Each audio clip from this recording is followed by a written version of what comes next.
Saudara tahu Roh Kudus, saudara kenal Roh Kudus gitu ya.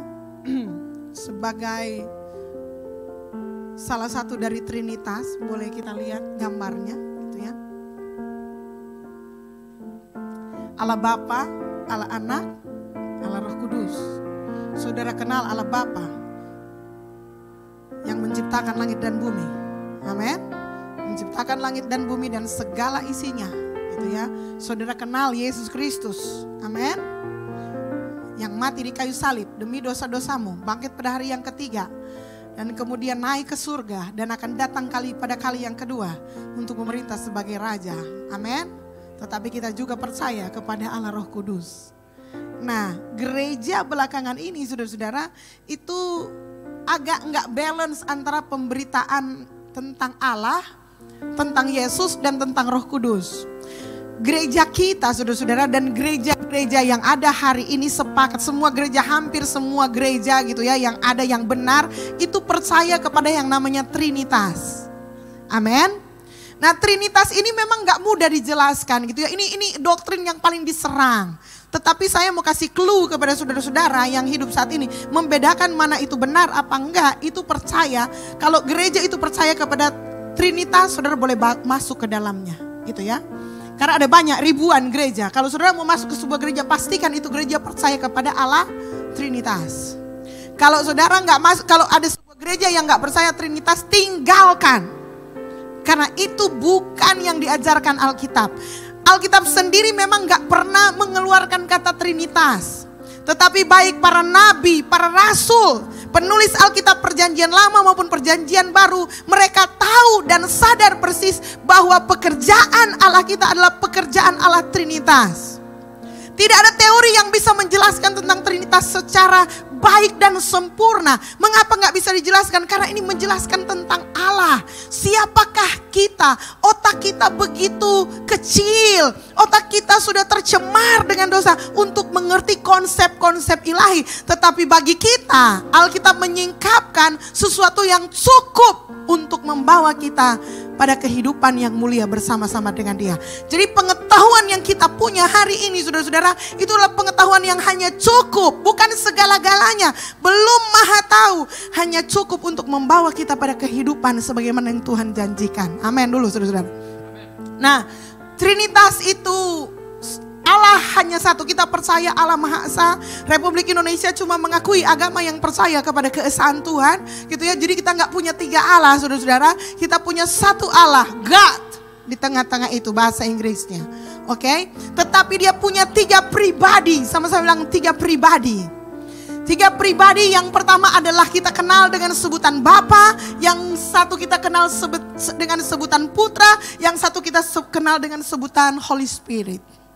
Yesus sendiri memerintahkan kepada murid-muridnya, pergilah, ingat apa Yesus bilang, ajarlah, baptislah mereka dalam nama Bapa dan Anak dan Roh Kudus. Itu keluar dari mulut Yesus sendiri. Jadi Yesus memang gak pernah bilang Trinitas, tetapi Yesus bilang kalau kamu pergi membaptis orang, baptis dia dalam nama Bapa, Anak dan Roh Kudus. Ada kesetaraan.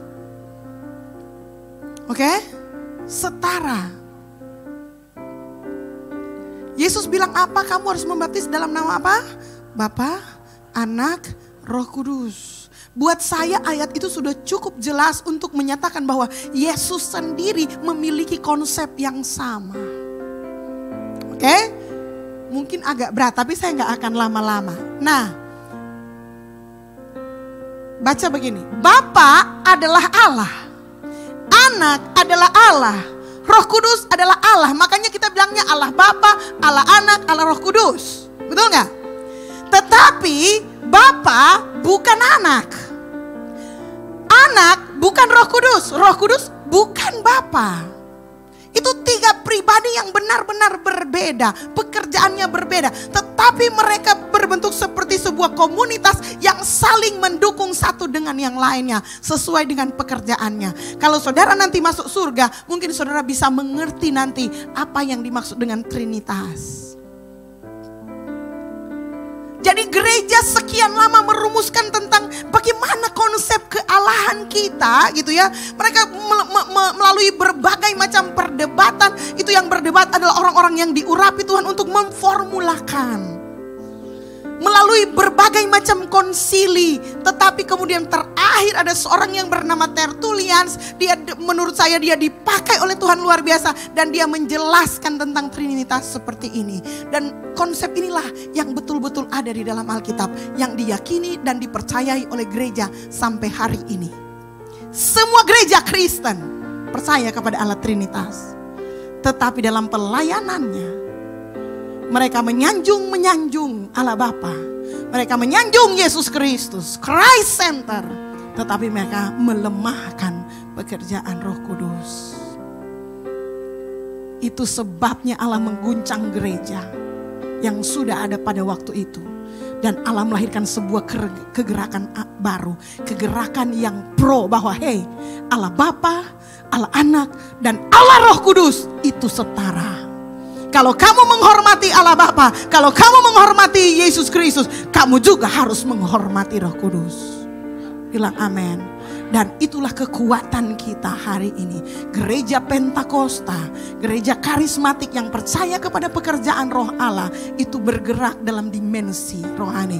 Seorang ahli teologi membatasi atau dia seperti mengkategorikan bahwa pekerjaan Allah Bapa itu terutama pada waktu penciptaan. Walaupun sementara penciptaan Yesus hadir dan Roh Allah hadir. Lalu kemudian ketika Allah menjadi manusia yang namanya Yesus, itu juga di dalamnya ada peristiwa ketika Yesus Kristus dibaptis dan kemudian Allah Bapa turun dalam bentuk Roh Kudus, turun dalam bentuk burung merpati. Itu sebabnya kita melihat merpati sebagai simbol. Dan kemudian terdengar suara dari surga, inilah anakku yang kukasihi, kepadanya lah aku berkenan. Menunjukkan kerjasama antara Allah Bapa, Allah Anak, dan Allah Roh Kudus. Dan ketika Yesus naik ke surga, sebelum dia naik ke surga, dia menjanjikan bahwa akan ada Roh Kudus. Itu sebabnya ahli teologi berpikir sekarang adalah zamannya Roh Kudus. Ini adalah saat, apakah hanya Roh Kudus tunggal? Tidak, mereka tetap Trinitas. Tetapi pekerjaan yang dominan, pekerjaan yang itu adalah pekerjaan Roh Kudus. Itu adalah zaman gereja-gereja bangkit dan menyatakan kuasa Allah. Bilang amin, saudara-saudara. Nah, kalau ada orang Kristen, ada orang percaya, ada jemaat MCM yang meragukan kuasa Roh Kudus, yang kurang percaya kepada Roh Kudus, saudara sebaiknya bertobat. Amin. Karena Allah Roh Kudus setara dengan Allah Bapa, Allah Anak juga. Kasih tepuk tangan buat Tuhan yang luar biasa. Pembacaan firman Tuhan kita saudara-saudara terdapat di dalam 1 Korintus pasal 2 ayat 9 sampai 14. Kita akan membaca bersama-sama. Saudara bisa lihat teks di depan 1 Korintus 2 ayat 9 sampai 14. Tetapi seperti ada tertulis, apa yang tidak pernah dilihat oleh mata dan tidak pernah didengar oleh telinga dan yang tidak pernah timbul di dalam hati manusia, semua yang disediakan Allah untuk mereka yang mengasihi Dia. Karena kepada kita Allah telah menyatakannya oleh Roh. Sebab Roh menyelidiki segala sesuatu, bahkan hal-hal yang tersembunyi dalam diri Allah. Siapa gerangan di antara manusia yang tahu apa yang terdapat di dalam diri manusia selain roh manusia sendiri yang ada di dalam dia? Demikian pula lah tidak ada orang yang tahu apa yang terdapat di dalam diri Allah selain roh Allah. Kita tidak menerima roh dunia, tetapi roh yang berasal dari Allah, supaya kita tahu apa yang dikaruniakan Allah kepada kita. Dan karena kami menafsirkan hal-hal rohani kepada mereka yang mempunyai roh, kami berkata-kata tentang karunia-karunia Allah dengan perkataan yang bukan diajarkan kepada kami oleh hikmat manusia, tetapi oleh roh. Tetapi manusia duniawi tidak menerima apa yang berasal dari roh Allah, karena hal itu baginya adalah suatu kebodohan dan ia tidak dapat memahaminya, sebab hal itu hanya dapat dinilai secara rohani. Minggu yang lalu ketika berdoa, saudara-saudara, saya menjelaskan tentang salah satu yang jarang, yang mungkin sudah mulai diabaikan oleh gereja, yang menyatakan bahwa Roh Roh Kudus itu adalah roh Allah yang bergerak. Sama-sama bilang roh Allah yang bergerak. Kejadian pasal 1 ayat 1, waktu itu bumi belum berbentuk. Ingat, masih kegelapan menguasai. Allah Bapa belum kelihatan gitu ya. Ayat Allah Bapa nanti muncul di pasal 2. Tetapi yang sudah bergerak di Kejadian pasal 1 ayat 1 itu sudah ada Roh Kudus. Roh Kudus melayang-layang. Jadi ada kegelapan dan Roh Kudus melayang-layang di atasnya. Jadi sejak awal saudara, Roh Kudus itu bukan pendiam. Walaupun dia berdiam di dalam diri orang percaya. Tetapi Roh Kudus itu adalah penggerak. Sama-sama bilang penggerak. Roh Kudus nggak bisa diam. Lalu kemudian pasal 2 ayat 2 kemudian lalu berfirmanlah Allah, jadilah terang. Ketika Roh Kudus sudah bergerak, Tuhan berfirman, bekerja sama Allah Bapa, Allah Roh gitu ya. Kemudian terjadilah bumi ini. Kisah yang kedua yang saudara perlu lihat dan sadari, ketika Tuhan membentuk manusia, Tuhan mengambilnya dari tanah, betul nggak? Tuhan bentuk seperti patung. Kapan manusia itu bergerak? Kapan? Waktu Allah menghembuskan mereka. Begitu roh Allah Bapa menghembuskan rohnya, yaitu Roh Kudus ke dalam tubuh manusia, ke dalam diri saya dan saudara, kita bergerak. Itu sudah sejak awal. Jadi eksistensi kita ini, pergerakan kita, itu berasal dari Roh Kudus. Itu sebabnya kita manusia hidup harus bergerak. Bilang amin. Kalau saudara tidak bisa bergerak, saudara namanya almarhum. Betul gak? Kalau saudara sakit, yang paling biasanya terjadi adalah saudara akan malas bergerak. Kalau saudara mau cari sakit, gampang, stop bergerak. Bapak diam Jo, nggak usah bikin apa-apa. Saudara pasti sakit cepat mati. Betul gak? Kalau ada orang sehat, kongnya nak bergerak, saudara kalau sudah lalu lama berdiam. Saudara punya tubuh ini. Kalau sudah lalu lama berdiam, saudara akan mengalami kesakitan luar biasa. Betul gak? Kemarin saya ikut seminar, saudara-saudara. Saya so biasa duduk di kursi ini, nyaman. Saya rasa ternyata kursi kita cukup nyaman gitu ya. Saya duduk di kursi, ini bukan menghina apa ya, tapi maksudnya saya duduk di kursi mau seminar pagi sampai sore. Pegel, karena gak bisa bergerak. Cuma duduk, dengar, nyatet, pegel, gak bergerak. Itu sebabnya saudara kalau beribadah, puji-pujian tolong bergerak. Itu tanda ada roh Allah. Amin.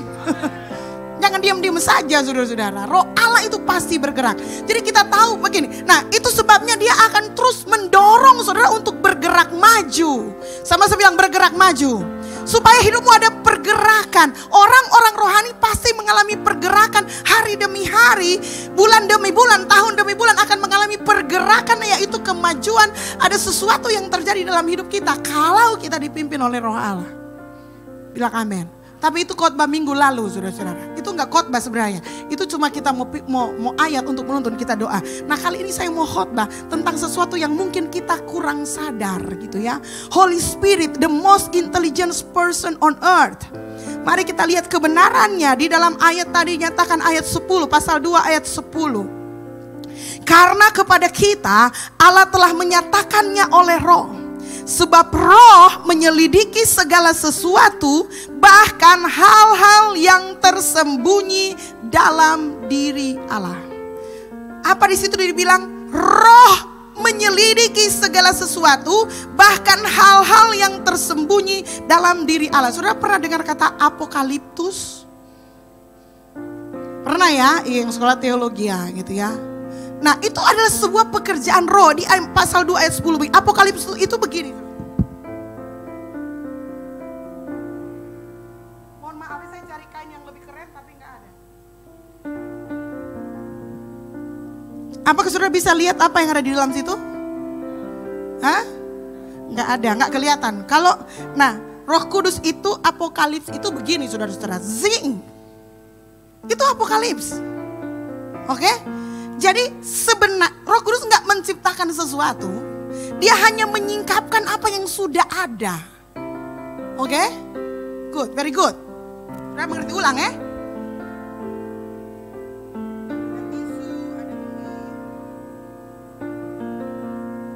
Dalam hidup kita banyak yang tersembunyi. Dalam diri kita juga banyak yang tersembunyi. Saudara belum tahu seluruh potensi dirimu. Saudara masih banyak kurang tahu tentang dirimu. Kadang dalam pertumbuhan itu, ternyata saya bisa begini ya. Ternyata saya bisa begini ya. Nah, siapa yang bisa membantu engkau seperti itu? Hanya Roh Kudus. Gitu loh. Jadi pekerjaan Roh Kudus adalah apokalips. Menyingkapkan apa yang sudah ada. Oke, kita akan kembali ke sini. Tapi mari kita lihat ayat ini. Kepada kita Allah telah menyatakannya oleh Roh, sebab Roh menyelidiki segala sesuatu, bahkan hal-hal yang tersembunyi dalam diri Allah. Sesuatu yang tersembunyi di dalam Allah tidak pernah tersembunyi dengan dirinya. Tetapi bagi kita ada banyak hal misteri yang kita tidak tahu tentang Allah. Tetapi oleh Roh menolong kita mengerti tentang Allah. Dan hanya Roh Allah yang bisa melakukannya. Itu sebabnya saya bilang Roh Kudus ini adalah the most intelligent. Itu adalah manusia atau itu adalah pribadi, bukan manusia. Dia adalah pribadi yang paling cerdas yang hidup di bumi ini. Saya berusaha cari bahasa Indonesia yang tepat dari kata intelligence. Tapi nggak dapet. Di Indonesia cuma terjemahkan cerdas. Oke lah, kita terima terjemahan itu supaya jemaat MCM bisa mengerti. Kita sering berpikir begini, Roh Kudus, karena gini, kamu akan menerima kuasa kalau Roh Kudus turun ke atas kamu, betul nggak? Lalu kemudian banyak orang berpikir Roh Kudus itu kuasa tok. Oh, Roh Kudus itu berbicara soal kuasa, enggak. Roh Kudus itu adalah power. Saudara perhatikan, saudara tahu arti power? Saya kasih penjelasan sedikit aja. Listrik adalah power, betul nggak? Air adalah power. Kalau saudara ke Lehenong ada panas bumi, itu bisa jadi power. Orang yang kerja di PLN pasti mengerti kata power itu. Itu adalah kuasa, betul. Dia bisa menyalakan lampu, dia bisa hidupin oven dan lain-lain sebagainya. Tetapi powernya tidak punya intelligence. Oke? Mengerti maksudnya? Dia punya kuasa, tetapi dia nggak punya intelligence. Nah, Roh Kudus kita bukan hanya sekedar kuasa. Dia adalah person, sama-sama bilang person. Jadi salah kalau kita menyembah kuasa saja. Ini yang sering terjadi adalah orang akhirnya, apakah ada saudara-saudara pernah lihat orang yang pergi menyembah listrik? Mana mungkin pastor, goblok gitu pastor. Adakah mungkin saudara pergi ke air terjun, misalnya air terjun yang PLTA di Sawangan sana, air terjun apa namanya itu, Tanggari, lalu kemudian menyembah air terjun karena dia power yang sangat besar.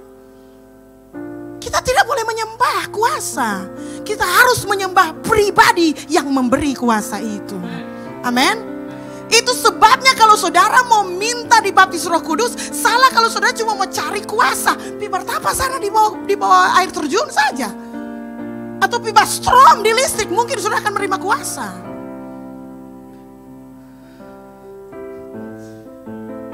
Tapi saudara cari pribadinya. Person. Roh Allah, lalu dia akan memberikan engkau kuasa. Jadi mana yang lebih penting, DP kuasa atau DP pribadi? DP pribadi. Jadi karena kuasa itu bergerak berdasarkan pribadinya itu sendiri. Melekat bersama-sama. Artinya saudara-saudara, itu kita bilang, jangan terlalu mengidolakan kuasa. Idolakan siapa yang bergerak di balik kuasa itu. Bilang amin. Sembah dia, yang disembah personnya, bukan powernya. He is a person of intelligence. Dia tahu sampai hal-hal yang tersembunyi di dalam dirimu. Saudara, intelligence, cerdasnya hampir tidak ada hubungan dengan pendidikan. Gitu ya. Banyak orang dah sekolah merendah cerdas, kita pernah lihat. DP gelar baret-ret ya, tut. Mau baca aja 2 menit. Enggak terdidik, enggak cerdas. Mengerti maksudnya? Tetapi saya melihat juga ada orang yang enggak sekolah bagus, tapi dia punya intelijensi yang bagus. Oke? Jadi ini bukan soal sekolah, ini bukan soal education. Saudara bisa punya gelar teologi yang bersusun-susun, tetapi saudara tidak cerdas secara rohani.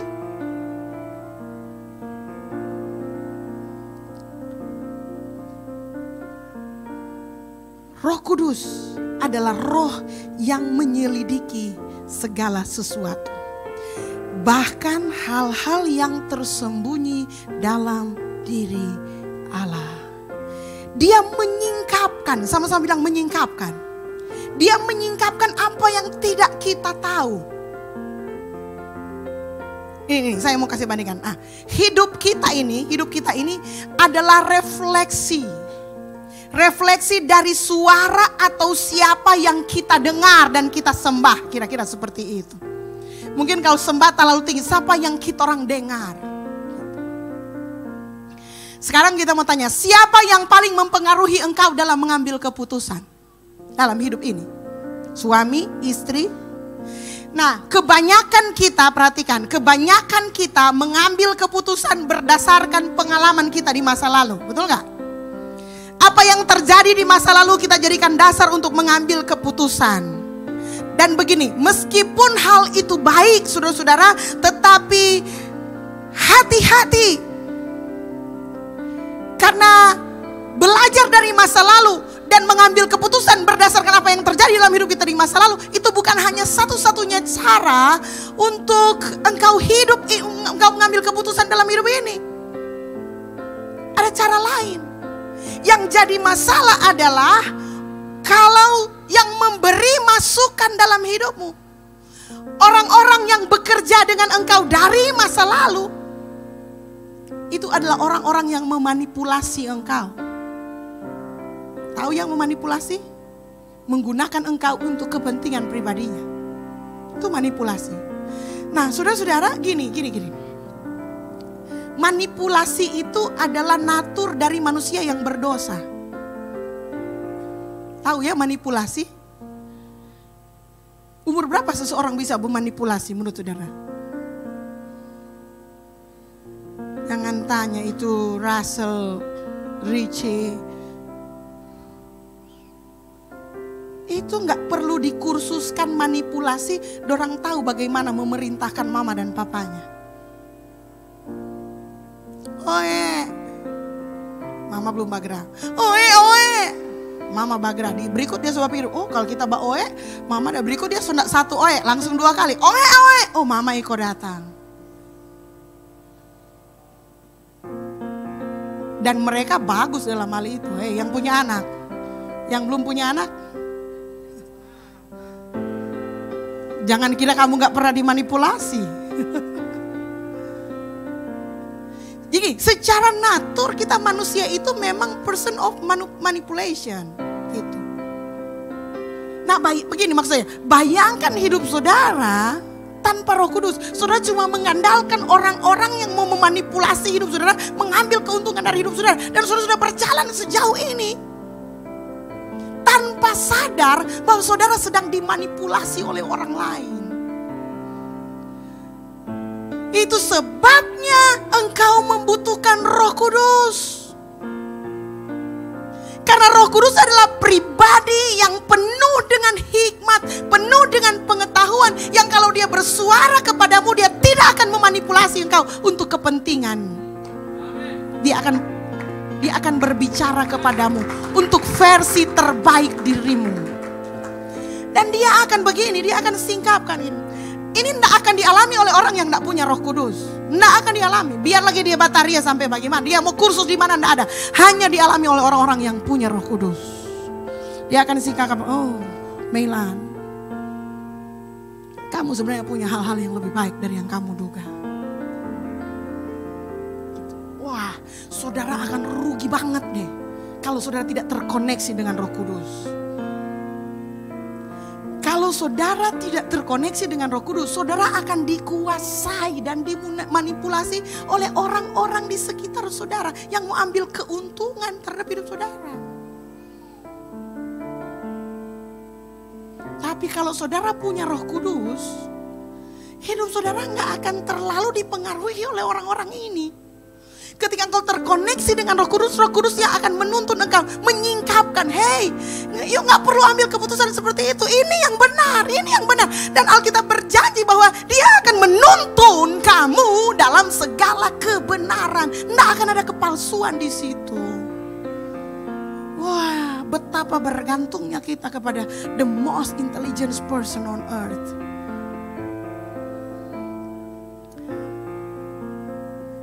Kalau kita cuma mengandalkan masukan dari orang, teman, kok apalagi orang tidak dipenuhi oleh Roh Kudus, saudara-saudara. Kira-kira saudara mau berjalan sejauh mana dalam hidup ini? Kurang mau tunggu jam, saudara tapalaka. Betul nggak? Kurang mau tunggu jam, tetapi kalau saudara bekerja sama dengan Roh Kudus, saudara bisa mendengar, Dia menyingkapkan sesuatu di dalam hatimu, di dalam dirimu, sesuatu tentang yang Allah taruh dalam dirimu. Engkau akan menjadi manusia yang tidak akan mendengar apa yang terjadi, tidak akan mengambil keputusan yang bodoh seperti yang pernah engkau lakukan oleh orang-orang bodoh yang lainnya. Tetapi justru engkau akan naik, engkau peka dengan Roh, engkau mendengarkan suara Roh. Dan hidupmu tidak akan sama lagi, tidak akan pernah sama lagi. Saya mau pastikan saudara bisa mendengarkan suara Roh. Bilang amin dulu. Karena apa artinya engkau hidup di dunia ini dan engkau tidak bisa mendengarkan suara Roh? Pastor, yang mendengar suara Roh kan cuma pendeta-pendeta. Baca Alkitab.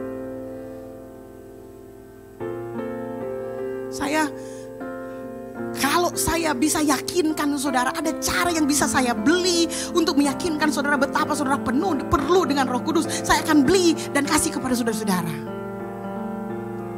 Tapi karena itu tidak ada, maka saya hanya bisa mengajarkan dan meyakinkan kepada saudara bahwa saudara membutuhkan Roh Kudus lebih dari yang saudara duga.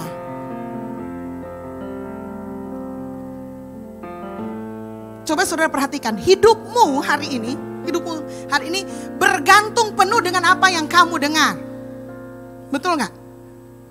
Apa yang kau bahasakan itu bergantung dari apa yang kau dengar. Betul nggak? Yang paling gampang, siapa di sini berbahasa Inggris? Mengerti bahasa Inggris? Ada 1-2 orang gitu. Sekarang misalnya ngana nih tahu bahasa Inggris, Rofi? Kita bawa pada dia, kita kasih tinggal dia di Inggris.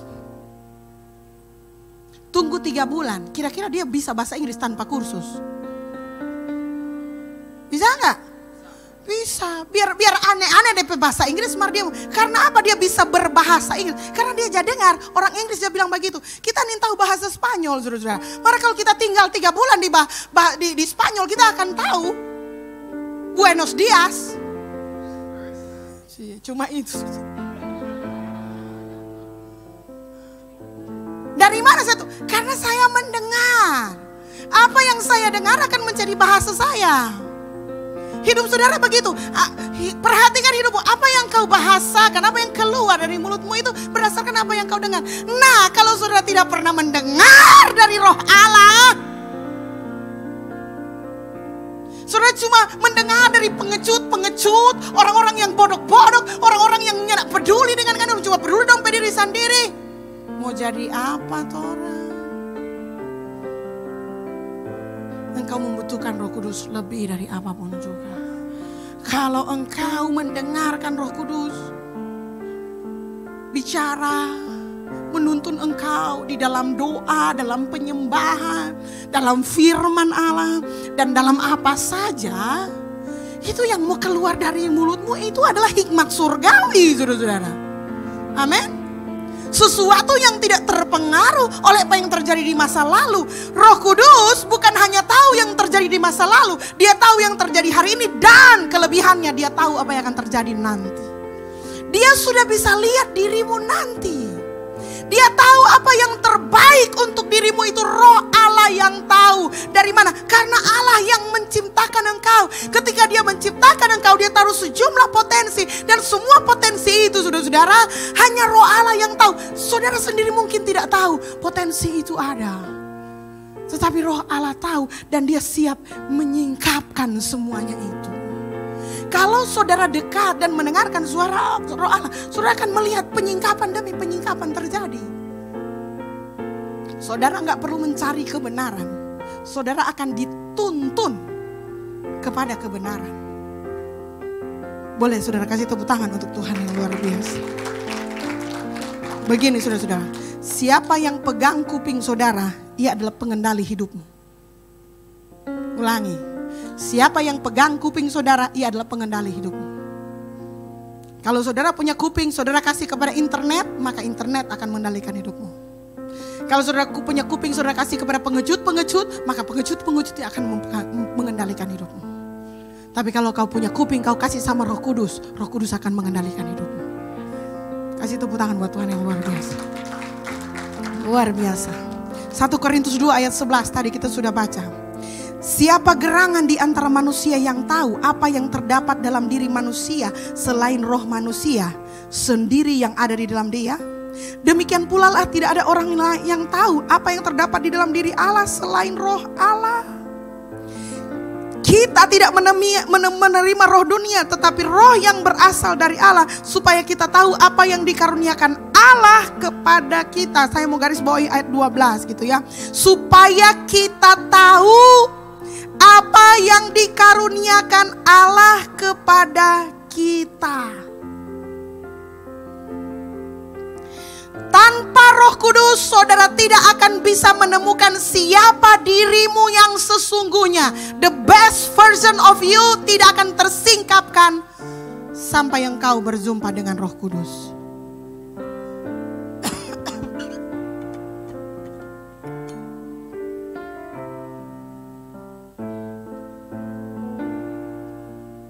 Pastor Melan, bagaimana itu maksudnya? Begini maksudnya.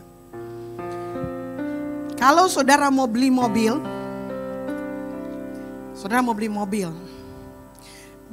apa?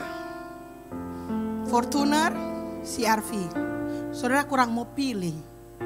Kalau saudara mau suka CR-V, saudara beli CR-V. Kalau saudara mau suka Fortuner. Kalau suka Pajero. Saudara tinggal beli. Untuk itu saudara tidak perlu Roh Kudus. Mengerti maksudnya ya? Tidak perlu. Saudara ambil keputusan aja. Saudara mau pakai hari ini baju gitu ya, mau pakai putih, kuning, merah, saudara pilih saja. Tidak usah libatkan Roh Kudus.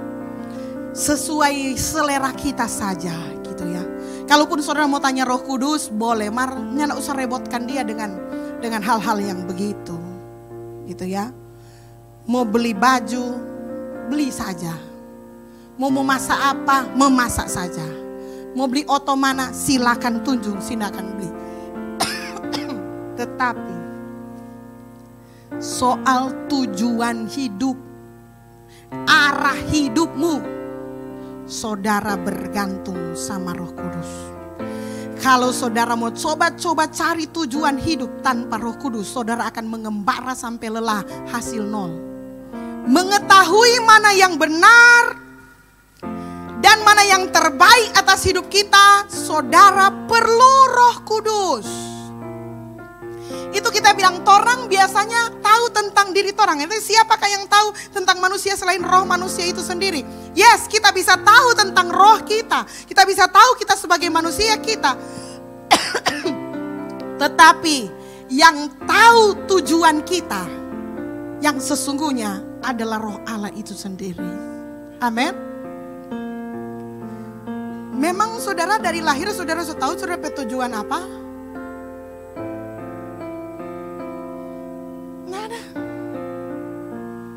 Justru selama hidup ini kita berusaha mencari apa tujuan. What is my purpose of life? Apa tujuan saya berada di dunia ini? Mengapa Tuhan ciptakan saya di tengah-tengah keluarga seperti ini? Mengapa saya punya keluarga model seperti ini? Mengapa saya lahir di tahun begini? Mengapa saya nggak hidup zaman sama-sama dengan Nabi Nuh? Mengapa saya nggak hidup di zaman mungkin Skywalker? Tahun berapa itu? Mengapa saudara dilahirkan sekarang? Kenapa saudara nggak dilahir di tahun 3000? Muri ke tahun 3000. Kenapa saudara lahir sekarang? Itu semua misteri ilahi. Itu semua keputusan-keputusan Tuhan yang Tuhan hanya tahu. Hanya Tuhan yang tahu. Dan untuk mengetahui tujuanmu berada mengapa di lahir tahun ini. Mengapa tahun 2022 masih hidup. Mengapa enggak mati waktu COVID lalu. Mengapa kita masih 2023. Mengapa mau bertahan sampai 80 tahun, 100 tahun. Mengapa itu Tuhan yang tahu. Roh Allah yang tahu. Dan kamu harus bergantung sepenuhnya kepada Tuhan untuk mengetahui hal itu. Adakah di antara saudara yang rela menghabiskan 25 tahun ke depan? Halo, tanpa Roh Kudus? Nol. Minggu yang lalu kita sharing dengan salah satu tak punya anak. Biasa kan anak-anak muda sekarang senang hura-hura kan? Disko-disko gitu ya. Lalu, saya orang tua secara itu agak jarang melarang. Gitu ya, saya merasa saya sudah ajarkan kebenaran, harus dia yang decide. Gitu. Nah, lalu jadi saya jarang sekali, ini boleh begini, ini boleh begini, ini boleh, jarang sekali. Nah, dalam pembicaraan itu saya bilang begini, nah, mama ini berasal dari keluarga yang ajeb-ajeb. Dari keluarga yang begini ya, keluar begini perselingkuhan, keluar begini mabuk, begini pukul istri, lari dengan orang lain. Itu di mama pelingkungan.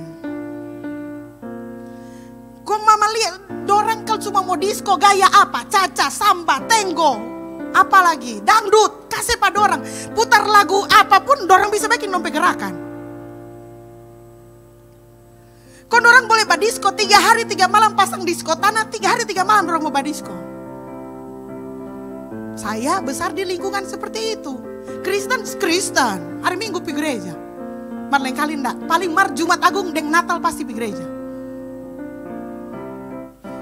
Saya bilang mama dibesarkan di lingkungan seperti itu. Satu hal yang mama memutuskan untuk keluar dari situ adalah dari semua yang mama lihat, tidak ada satupun yang hidupnya diberkati Tuhan. Penuh dengan hutang, penuh dengan percekcokan, penuh dengan iri hati, penuh dengan baku gencet, baku injak. Jadi mama memutuskan mama mau keluar dari semua itu. Mama mau cari itu kebenaran. Ini bukan soal nikmatnya dunia, ini soal tujuan hidup. Kelihatannya mereka semua senang. Mabok, party, pesta, makanan berlimpah-limpah, minuman segala macam. Bebas mau melakukan apa. Ada yang sudah jabatan karena so suka-suka dia mau pergi kantor dengnya. Dia punya seolah-olah punya segalanya. At the end, tapi mama adalah saksi melihat kehidupan orang yang cuma sia-sia. Masih hidup di bumi, masih banas kenapa sampai hari ini. Mardorang kita tahu sia-sia. Dorang pe asap neraka soda palia masih di bumi. Dong soja hirup. Jadi kita mama memutuskan untuk keluar. Mama mesti cari Tuhan. Mama mesti cari Roh Kudus. Kalau saudara mau punya rencana menghabiskan 25 tahun ke depan dalam kesia-siaan, silahkan. Nanda usah cari Roh Kudus. Torang doa Pentakosta nyana usah cari. Nyana usah berdoa dalam bahasa roh. Bekin jo apa nganu suka bu. Nyana usah memperhatikan firman Tuhan. Hidup sesuka kamu yang kamu akan rasakan itu. Betul? Saudara pernah menyaksikan orang yang seperti itu? Kelihatannya bahagia, kelihatannya sukacita, kelihatan kaya, kelihatan sukses. At the end hancur semua. Kita mau cari tujuan hidup. Dan kita tahu tujuan hidup hanya ada di dalam Kristus. Amin. Kasih tepuk tangan buat Tuhan yang luar biasa. Saudara membutuhkan Roh Allah lebih dari yang saudara duga.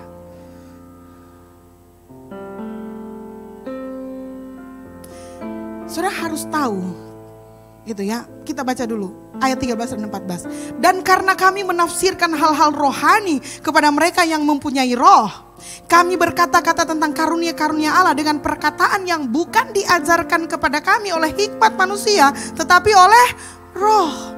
Tetapi manusia duniawi tidak menerima apa yang berasal dari Roh Allah, karena hal itu baginya adalah suatu kebodohan dan ia tidak dapat memahaminya, sebab hal itu hanya dapat dinilai secara rohani. Dari mana saudara tahu bahwa hidup saudara sudah dipimpin oleh Roh Kudus? Kita kasih tahu satu clue. ketika hidupmu mulai tidak masuk akal lagi. Bilang amin. Kita kalau mengambil keputusan itu biasa menggunakan sense kita. Bahasa Inggrisnya sense, kalau bahasa Indonesia indera kita, betul nggak? Dari apa yang kita lihat, apa yang kita dengar, apa yang kita rasa, kita mengambil keputusan. Supaya semuanya jadi masuk akal, make sense. Kapan engkau tahu engkau sudah dipenuhi Roh Kudus? Ketika hidupmu sudah tidak make sense lagi. Antara yang kamu alami dan yang kamu terima, soalnya tidak cocok. Mengerti maksudnya? Terlalu besar kebaikan Tuhan. Terlalu besar, terlalu ajaib yang cara-cara Tuhan tunjukkan kepada kita. Itu tandanya engkau dipimpin oleh Roh Kudus. Kita teman, belum lama saudara-saudara. Baru minggu lalu ada satu orang buat kita sih orang gila. Orang gila datang dan ngata-ngatain dia begini. Ngana le, cuma guru sekolah minggu, so jadi dosen. Itu kan memang gila, atau bilang begitu. Mari kita bilang begini, bukankah disitulah letak kuasa Allah. Tuhan bisa mengubahkan seorang yang guru sekolah minggu mungkin bagi orang lain tidak penting. Sekarang dia bisa mengajar di universitas.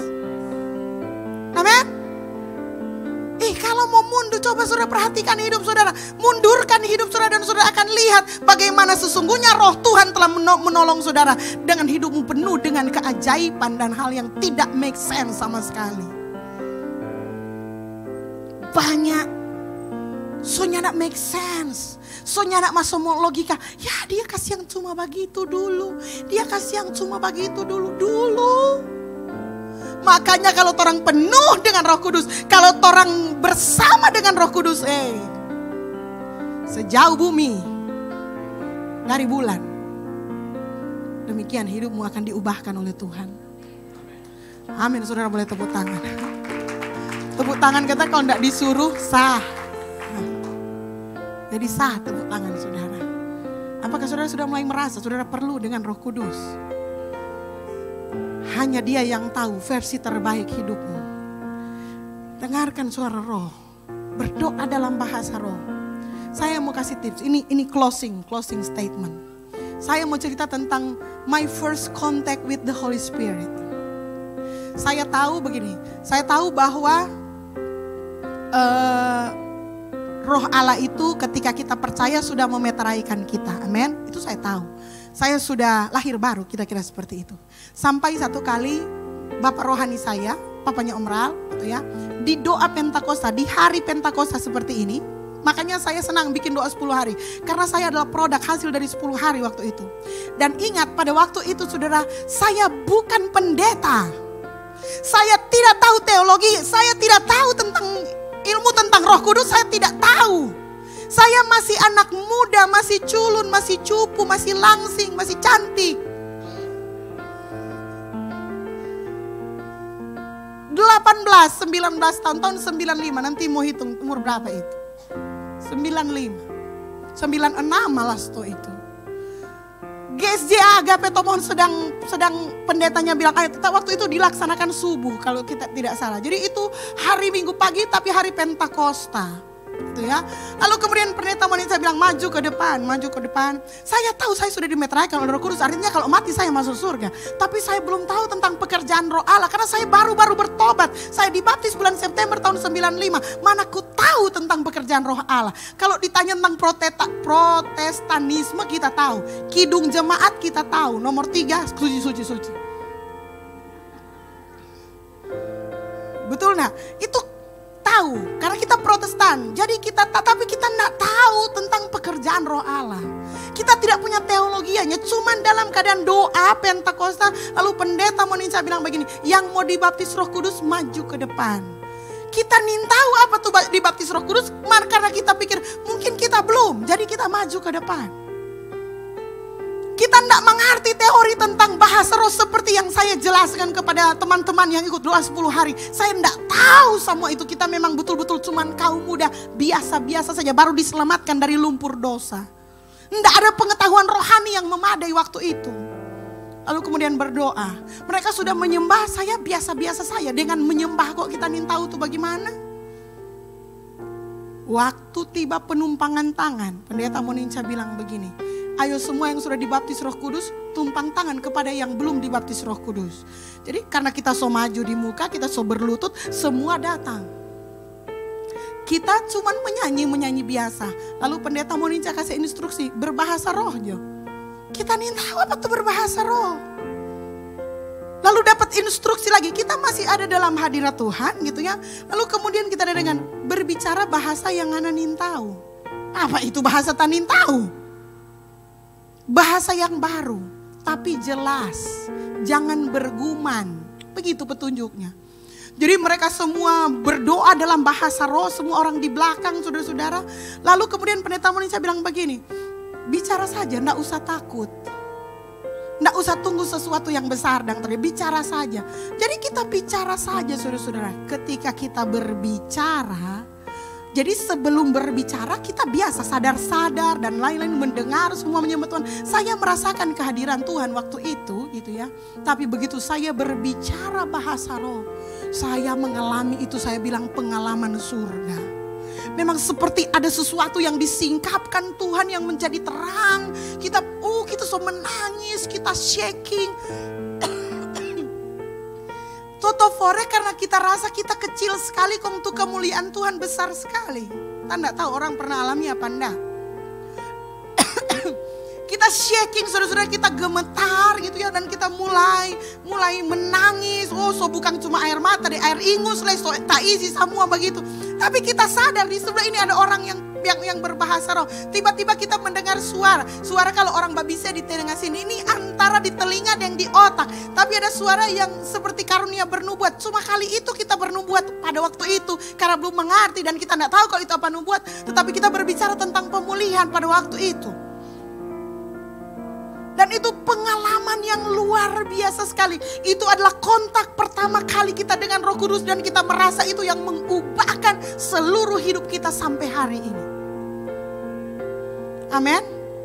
Dan saya berdoa saudara perlu mengalami itu, pengalaman itu. Karena memang pengalaman itu disediakan Tuhan untuk kita. Itulah kekayaan rohani yang dialami oleh orang-orang yang dibaptis oleh Roh Kudus sendiri. Khusus baptisan Roh Kudus yang akan membaptis engkau adalah Yesus. Yesus bilang, aku akan membaptis kamu dengan air dan dengan roh. Jadi akan membaptis adalah Yesus sendiri. Makanya ketika engkau menyembah Yesus, Roh Kudus akan turun atasmu. Dan engkau akan dipenuhi dengan Roh Kudus. Dan ketika engkau dipenuhi Roh Kudus, saat itulah engkau bisa mendengar suara roh berbicara. Dan suara roh itulah yang harus engkau dengarkan. Supaya seluruh kehidupanmu tidak akan pernah sama lagi. Cara hidupmu, bahasamu itu cocok dengan kuasa surga. Amin. Saya sudah memakan waktu yang lama sekali. Tapi memang ngomong Roh Kudus gak akan cukup 40 menit. Tapi saya percaya roh saudara dipuaskan pagi ini. Amin. Bergantung kepada Roh Kudus. Roh Kudus punya kecerdasan untuk mengangkat kehidupanmu dan mereveal dan menyingkapkan bagian-bagian dirimu yang masih mungkin engkau sendiri belum lihat. Potensi-potensi diri. Saya dulu sedangkan mau berdoa pucat. Sekarang kita bisa jadi pengkhotbah. Roh Kudus yang beri kemampuan. Dulu mau menikah saja takut. Sekarang bisa punya anak, membesarkan 4 anak. Melayani banyak orang. Dulu ketemu orang aja malu, lari. Orang bertamu di rumah tak lari di belakang. Sekarang so ndak berhenti-berhenti, cari-cari orang. Roh Kudus mengubahkan kita. Saya percaya saudara juga punya pengalaman yang fantastis dengan Roh Kudus. Amin. Adakah yang meneguhkan khotbah saya dan berkata, yes pastor, saya juga alaminya.